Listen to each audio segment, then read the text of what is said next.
সবাইকে স্বাগত জানাচ্ছি। এই ভিডিওতে আলোচনা করব ভার্বের ক্লাসিফিকেশন অথবা প্রকারভেদ সম্পর্কে।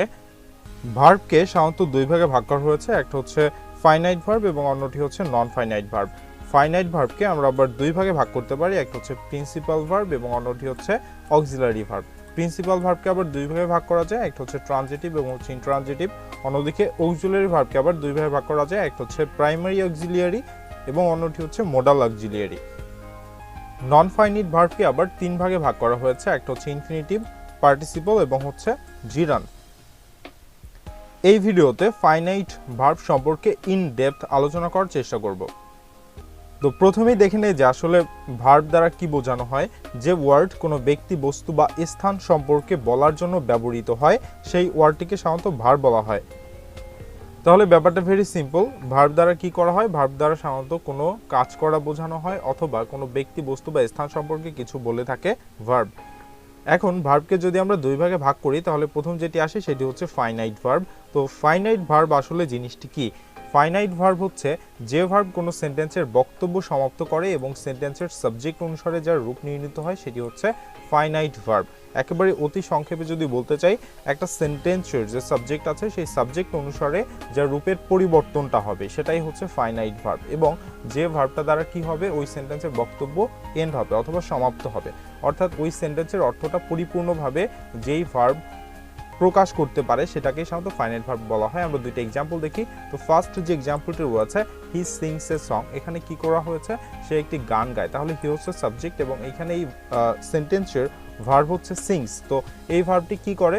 এই ভার্বটি কিন্তু এই সেন্টেন্সের টোটাল অর্থটাকে সম্পূর্ণরূপে প্রকাশ করতে সক্ষম হয়েছে। এবং যদি আমরা দেখি, হি যে সাবজেক্ট রয়েছে, হি যেহেতু থার্ড পারসন সিঙ্গুলার, এই জন্য ভার্বের সাথে কিন্তু এজ যোগ হয়েছে, সিংস হয়েছে, তার মানে নিঃসন্দেহে এটা হচ্ছে ফাইনাইট ভার্ব।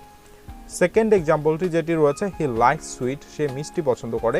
এখানেও এই যে লাইকস ভার্বটি রয়েছে এটাও কিন্তু সম্পূর্ণরূপে অর্থ প্রকাশ করেছে এবং অ্যাকর্ডিং টু সাবজেক্টের রূপের পরিবর্তন হয়েছে।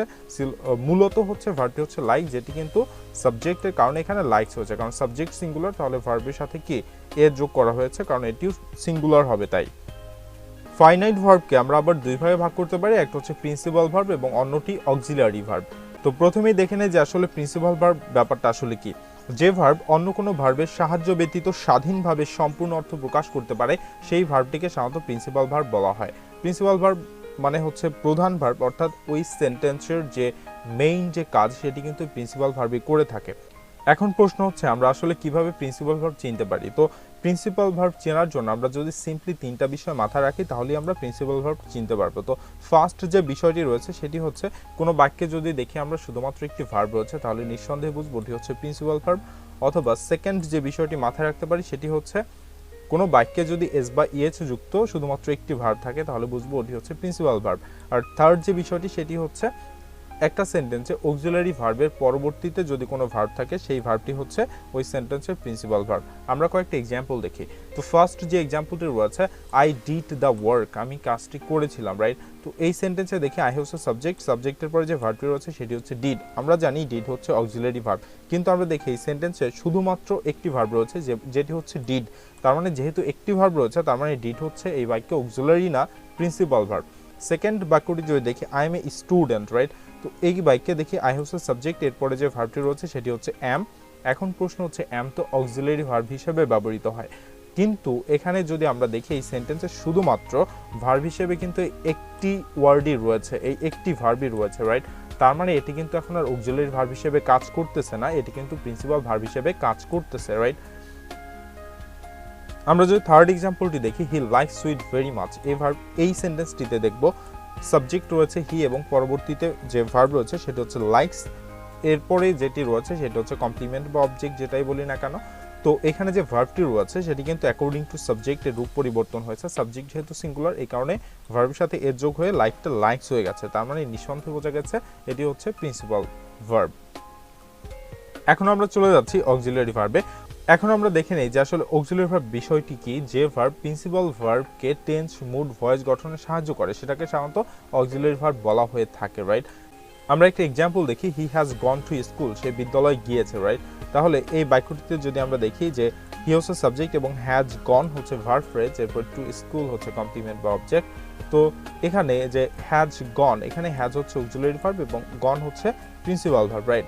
তাহলে এখানে এই হ্যাজ কি করেছে? হ্যাজ মূলত এই সেন্টেন্সটাতে কি করেছে?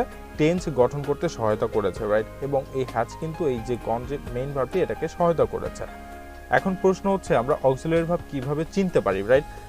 তো অক্সিলারি ভার্ব সাধারণত দুই প্রকার, একটা হচ্ছে প্রাইমারি অক্সিলারি ভার্ব, অন্যটি হচ্ছে মোডাল অক্সিলারি ভার্ব। তো প্রাইমারি অক্সিলারি ভার্বের মধ্যে রয়েছে তিনটা জিনিস, একটা হচ্ছে verb to be, verb to have এবং হচ্ছে ভার্ব টু ডু। তো ভার্ব টু বি এর মধ্যে রয়েছে am, is, are, was, were, be, being এবং হচ্ছে বিন।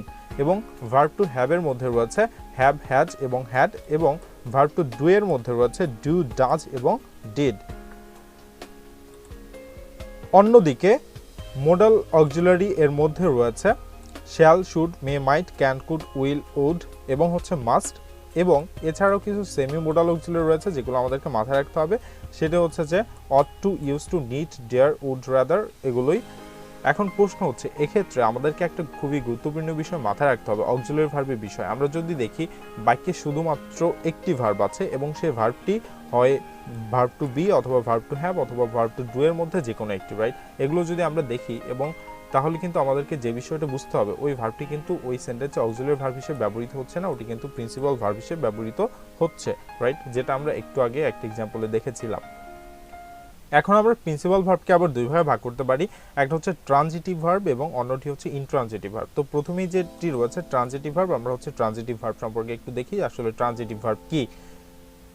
সংক্ষেপে যদি বলি তাহলে ট্রানজিটিভ ভার্ব হচ্ছে বাক্যের অর্থ সম্পন্ন করতে যে ভার্বের অবজেক্ট প্রয়োজন হয় সেটা হচ্ছে ট্রানজিটিভ ভার্ব। একেবারে সংক্ষেপে বলে সেটা বলতে হবে যে ভার্ব অবজেক্ট গ্রহণ করে, রাইট? সেটি হচ্ছে ট্রানজিটিভ ভার্ব। আমরা কয়েকটা এক্সাম্পল দেখি। I like it, avoid it, start it, enjoy it. এখানে যদি দেখি প্রত্যেকটি ভার্ব, এই যে লাইক হচ্ছে একটা ভার্ব, এটার পরে অবজেক্ট রয়েছে ইট, অ্যাভয়েডের পরে অবজেক্ট রয়েছে ইট, স্টার্টের পরে অবজেক্ট রয়েছে, রাইট? এনজয়ের পরে অবজেক্ট রয়েছে এনজয় ইট, রাইট? তো এখানে যে মূল বিষয়টি সেটা আমরা দেখতে পাচ্ছি প্রত্যেকটা ভার্বের পরে কিন্তু অবজেক্ট রয়েছে, তার মানে নিঃসন্দেহে এগুলো হচ্ছে ফাইনাইট ভার্ব। এখন প্রশ্ন হচ্ছে আমরা কিভাবে ট্রানজিটিভ ভার্বকে চিনতে পারি। তো ট্রানজিটিভ ভার্ব চেনার জন্য আমরা সংক্ষেপে দুইটা জিনিস যদি মাথায় রাখি তাহলে আমরা ট্রানজিটিভ ভার্ব চিনতে পারবো। তো ফার্স্ট যে বিষয়টি সেটি হচ্ছে যদি আমরা দেখি ভার্বের পরে নাউন অথবা প্রোনাউন আছে, রাইট? তাহলে বুঝবো এটি ট্রানজিটিভ ভার্ব। এখন প্রশ্ন হচ্ছে কেন? কারণ হচ্ছে আমরা জানি একটা সেন্টেন্সের অবজেক্ট হিসেবে থাকে নাউন অথবা প্রোনাউন। যেহেতু অবজেক্ট হিসেবে নাউন অথবা প্রোনাউন থাকে, তার মানে যদি দেখি কোনো ভার্বের পরে নাউন অথবা প্রোনাউন আছে তাহলে নিঃসন্দেহে বোঝা যাচ্ছে ওটি নিশ্চয়ই ট্রানজিটিভ ভার্ব, রাইট? আর সেকেন্ড যে বিষয়টি আমরা মাথায় রাখতে পারি সেটি হচ্ছে যে সকল ভার্বের পরে ইট বসানো যায় সেগুলো হচ্ছে ট্রানজিটিভ ভার্ব, রাইট? আমরা যদি দেখি কোনো ভার্বের পরে আমরা ইট বসাতে পারছি তাহলে আমরা বুঝবো এই ভার্বটি হচ্ছে ট্রানজিটিভ ভার্ব। যেমন এখানে আমরা দেখি যে লাইক যে ভার্বটি আছে এটার পরে আমরা ইট বসাতে পারছি, রাইট? এবং অ্যাভয়েড যে ভার্বটি রয়েছে এটার পরে আমরা ইট বসাতে পারছি। স্টার্ট যে ভার্বটি রয়েছে এটার পরে আমরা ইট বসাতে পারছি। এনজয়ের পরে আমরা ইট বসাতে পারছি। তার মানে প্রত্যেকটা ভার্বই কিন্তু এখানে ট্রানজিটিভ ভার্ব, রাইট? এবং ফাইনালি যে বিষয়টি নিয়ে আলোচনা করবো সেটা হচ্ছে ইনট্রানজিটিভ ভার্ব, রাইট? আমরা যদি ট্রানজিটিভ ভার্বটা বুঝে থাকি তাহলে ইনট্রানজিটিভ ভার্বটা বোঝা অনেকটাই সহজ হয়ে যাবে, কারণ ট্রানজিটিভ ভার্বের ঠিক উল্টো বিষয়টি হচ্ছে ইনট্রানজিটিভ ভার্ব। ট্রানজিটিভ ভার্ব কি করে? অবজেক্ট গ্রহণ করে, রাইট? তাহলে ইনট্রানজিটিভ ভার্ব কি করে? অবজেক্ট গ্রহণ করে না, ঠিক তার বিপরীত, রাইট? তো ইনট্রানজিটিভ ভার্বটি কি? বাক্যের অর্থ সম্পন্ন করতে যে ভার্বের অবজেক্ট প্রয়োজন হয় না সেটাই হচ্ছে ইনট্রানজিটিভ ভার্ব, রাইট? আমরা কয়েকটা এক্সাম্পল দেখি। তো ফার্স্ট যে এক্সাম্পলটি রয়েছে বার্ডস ফ্লাই, পাখিরা ওড়ে। এখানে যদি আমরা দেখি শুরুতে একটা সাবজেক্ট আছে বার্ডস, এরপরে রয়েছে শুধুমাত্র ফ্লাই। এখানে কিন্তু কোনো অবজেক্ট নাই, রাইট? যেহেতু কোনো অবজেক্ট নাই তার মানে হচ্ছে এই ফ্লাই যে ভার্বটি রয়েছে এটি ইনট্রানজিটিভ ভার্ব। সেকেন্ড এক্সাম্পলটি দেখি, দ্য ডোর ওপেন্ড অটোমেটিক্যালি। এখানে দেখবো যে দ্য ডোর হচ্ছে এই সেন্টেন্সের সাবজেক্ট এবং একটা ভার্ব রয়েছে ওপেন্ড এবং ফাইনালি আছে অটোমেটিক্যালি একটা অ্যাডভার্ব। তাহলে এখানে ওপেন্ড তাহলে কি ভার্ব? আমরা নিঃসন্দেহে এটা বুঝতে পারি এটি ইনট্রানজিটিভ ভার্ব। কারণ কি? কারণ হচ্ছে যে ওপেনের পরে কিন্তু কোনো অবজেক্ট নাই, কোনো নাউন অথবা প্রোনাউন নাই। এটার পরে কি আছে? এটার পরে শুধুমাত্র একটা অ্যাডভার্ব আছে, রাইট? অটোমেটিক্যাল। তো এটা নিঃসন্দেহে ইনট্রানজিটিভ ভার্ব। এখন প্রশ্ন হচ্ছে আমরা কিভাবে ইনট্রানজিটিভ ভার্ব চিনতে পারি, রাইট? আমরা যদি সিম্পল তিনটি বিষয় মাথায় রাখি তাহলে ইনট্রানজিটিভ ভার্ব চিনতে পারবো। তো ফার্স্ট যে বিষয়টি রয়েছে সেটি হচ্ছে আমরা যদি দেখি ভার্বের পরে কোনো ওয়ার্ড নাই, রাইট? ভার্বের পরে কোনো ওয়ার্ড যদি না থাকে তাহলে বুঝবো সেটা হচ্ছে ইনট্রানজিটিভ ভার্ব। আর সেকেন্ড যে বিষয়টি রয়েছে সেটি হচ্ছে আমরা যদি দেখি ভার্বের পরে অ্যাডভার্ব আছে অথবা কোনো প্রিপোজিশন আছে তাহলে নিঃসন্দেহে বুঝবো যে ওই ভার্বটি হচ্ছে ইনট্রানজিটিভ ভার্ব। আমরা যে উপরের সেন্টেন্সটি দেখেছিলাম that opened the door open automatically, right? তো এইখানে যে ভার্বের পরে কি ছিল, অ্যাডভার্ব ছিল, রাইট? এই কারণে কিন্তু এটি ইন্ট্রানজিটিভ ভার্ব ছিল। তো থার্ড যে বিষয়টি রয়েছে সেটি হচ্ছে যে সকল ভার্বের পরে ইট বসানো যায় না কিন্তু হেয়ার অথবা দেয়ার বসানো যায়, রাইট? সেটি হচ্ছে ইন্ট্রানজিটিভ ভার্ব। আমরা জানি যদি ভার্বের পরে ইট বসানো যায় সেটি কি হবে, সেটা হচ্ছে ট্রানজিটিভ হবে। কিন্তু আমরা যদি হেয়ার অথবা দেয়ার বসাতে পারি তাহলে কিন্তু সেটা ইন্ট্রানজিটিভ ভার্ব হবে, রাইট? কিন্তু যদি ইট বসাতে পারি তাহলে কিন্তু ট্রানজিটিভ ভার্ব হয়ে যাবে। কিন্তু যদি আমরা হেয়ার অথবা দেয়ার বসাই তাহলে সেটা কি হয়ে যাবে, ইনট্রানজিটিভ ভার্ব হয়ে যাবে। Thanks for watching. If you like my videos, then please subscribe and share.